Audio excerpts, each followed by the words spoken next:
Mga ka-sports, mainit na usapan ngayon sa Gilas Pilipinas dahil mula sa matapang na pahayag ni Mark Pengris hanggang sa tunay na halaga ni Kai Sotto, pagiging handa ni Arvin Tolentino at kontrobersyal na desisyon sa Senado. May tanong ngayon, para kanino ba talaga ang Gilas? Para sa bayan o para sa sistema? Pero bago yan, siguraduhin mong nakasubscribe ka na, i-like at i-share ang video nito para updated ka sa lahat ng latest sa Philippine basketball. Tara po, simulan na natin. Mga ka-sports, mabigat ang naging pahayag ni Mark Pengris tungkol sa paglalaro sa Gilas. Ayon po sa kanya, noong panahon nila ni Ranidel D. Ocampo, kahit mapasama lang sa 25-man pool, sapat na iyon bilang karangalan. Wala raw silang iniisip na sweldo.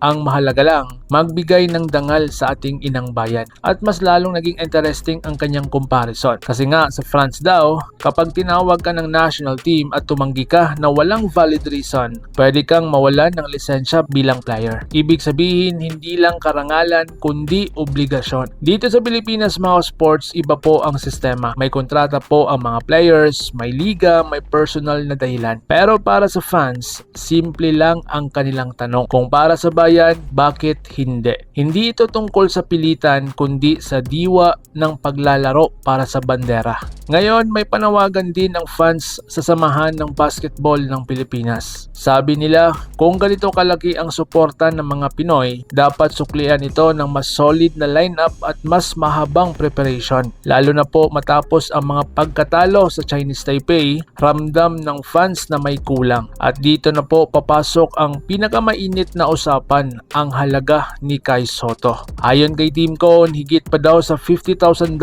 ang value ni Kai sa team. At hindi lang ito tungkol po sa pera, kundi sa impact niya po sa loob. Dahil ang player na ito ay isang certified rim protection, rebounding, inside presence at confidence ng buong team. Nakita po natin, nung wala siya laban sa New Zealand at Australia, hirap na hirap po ang Gilas sa ilalim. Pero klaruhin natin mga ka-sports ha, hindi po daw issue ang dahilan kay Kai. At ang mas malaking dahilan, kundi ang kanyang injury recovery. At bilang fans, kailangan din nating maintindihan na mas mahalaga ang long-term health kaysa pilitin ang kanyang pagbabalik. Dahil nga mga ka-sports, so ngayon mga sports, Arvin Tolentino ready dong maglingkod sa ating inang bayan. Habang walang kasiguraduhan kay Kai, lumulutang naman ang pangalan ni Arvin Tolentino. At ang sagot niya, kung kaya ko, bakit hindi? Handa po siyang maglaro para sa Gilas Pilipinas na walang reklamo, walang kondisyon. At may edge pa siya dahil nga may international experience siya. Kabisado ang sistema ni Coach Tim Cone at informed sa kanyang liga.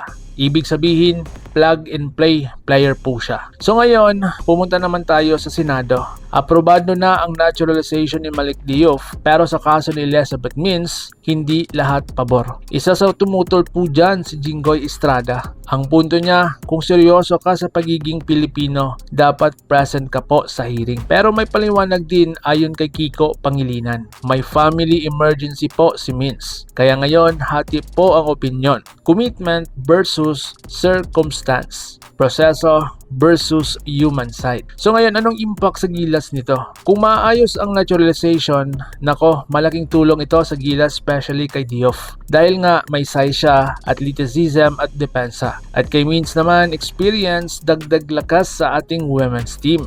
Sa dulo mga ka-sports, isang bagay lang po ang malinaw.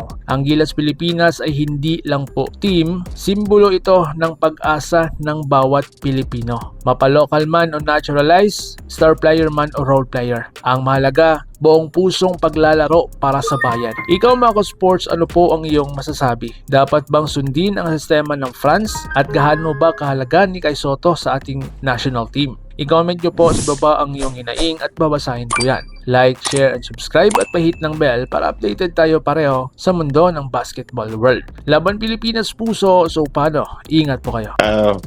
Panatang makabayan, inibig ko ang Pilipinas. Aking lupang sinilangan.